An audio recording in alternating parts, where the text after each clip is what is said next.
Alright guys, well, brew day is over. I have successfully put my wort into our primary fermenter container. We're getting ready to pitch the yeast, which has been in a yeast starter for the past 48 hours. Now we'll go over a yeast starter later on.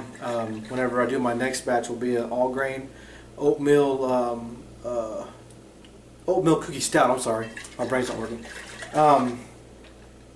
One thing important, whenever you have a stir bar in here, which we'll get to, see the stir bar? You can see it right here. This is a little magnetic plate. You want to make sure and put this on here. See it right there? And keep this, because if not, you're going to lose your stir bar into your primary fermenter, and we don't want that, because we want to make another. We're going to make another starter for my oatmeal cookie stout. So anyway, this is our yeast. It's been sitting in there for 48 hours. We want to make sure it mixed up real good. Make sure you get all the condiments off the bottom. Make sure it's all mixed up real good. And we're just going to simply pour it inside here. You want to get this done as fast as you can, because right now we're sitting at about 76 degrees, which is, I'm going to ferment at about 68, 67 degrees. So I want my beer a little bit cooler, which as soon as I get in my fermenter, it'll be cooler. But this right here is about 69 degrees, so it's about perfect to pitch. So it'll be ready to go. So all we do is take the foam top off. And again, I'm going to stress this: make sure you have your magnet on your stir bar, because if not, you're going to lose this into your primary fermenter. So make sure we're good. Get a funnel. Make sure and put a funnel on there, because you'll make a mess. Add our yeast.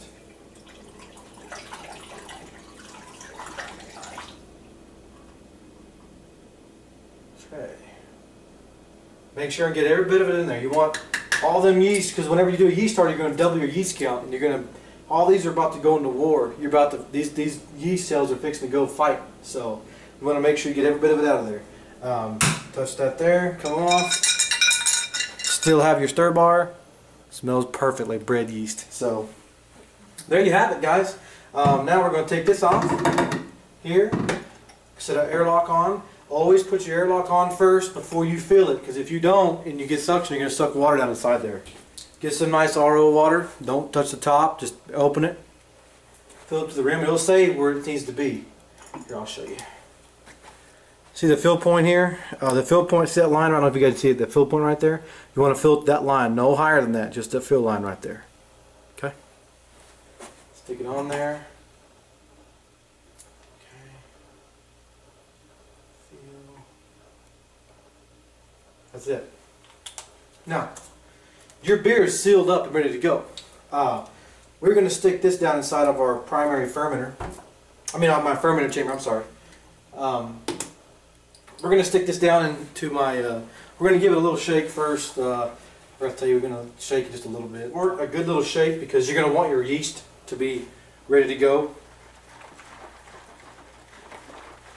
Make sure it gets all in there real good. And you've already aerated it pretty good, because you, if you did like me, you put, whenever you use your immersion wort chiller, you aerated your wort pretty good, so you should be alright. So now we can stick this back on top here. Okay, here we go. Back in business. Okay. And there you have it, guys. Uncut. I hope this helped you out a lot. I'll be back to do a wine session probably this afternoon. Hopefully get it online pretty quick for you to help you guys. If you have any questions or comments, put them below. I'll help you the best I can.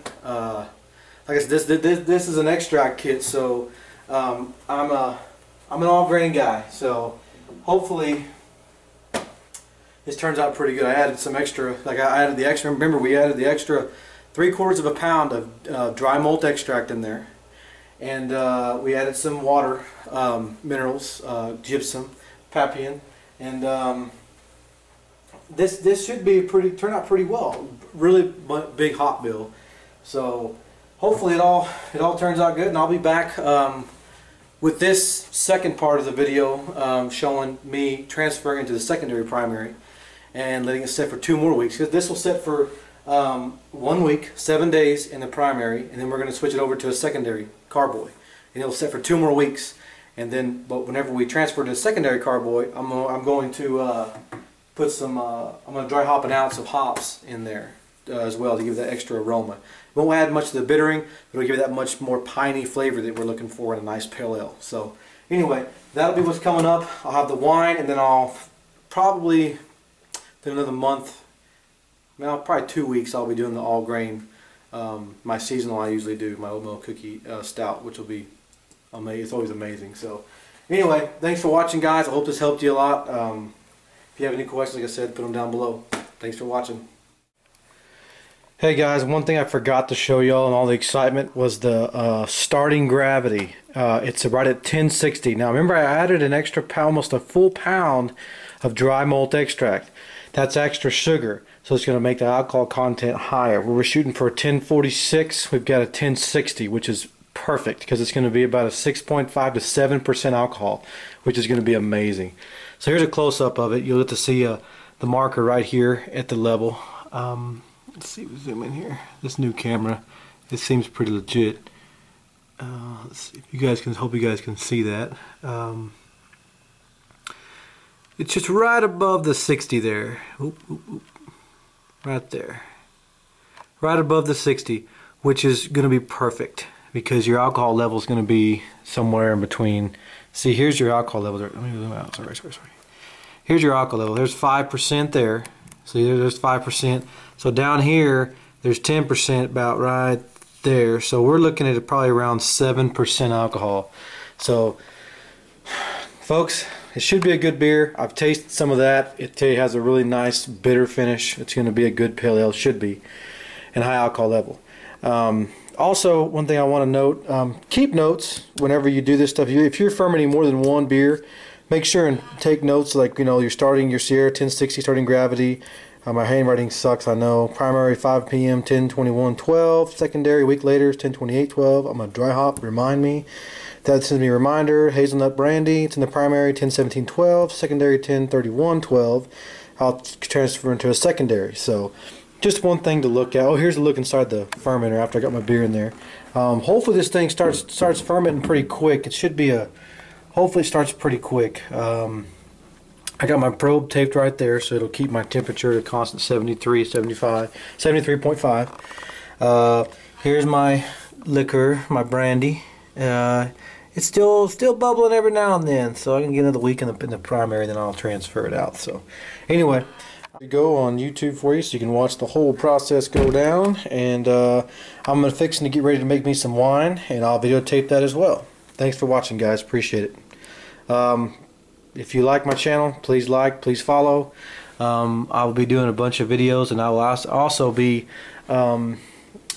taking people that want different recipes done and want to try different stuff. I'm open for that. I'm ready to try that kind of stuff, so just let me know. Thanks, guys.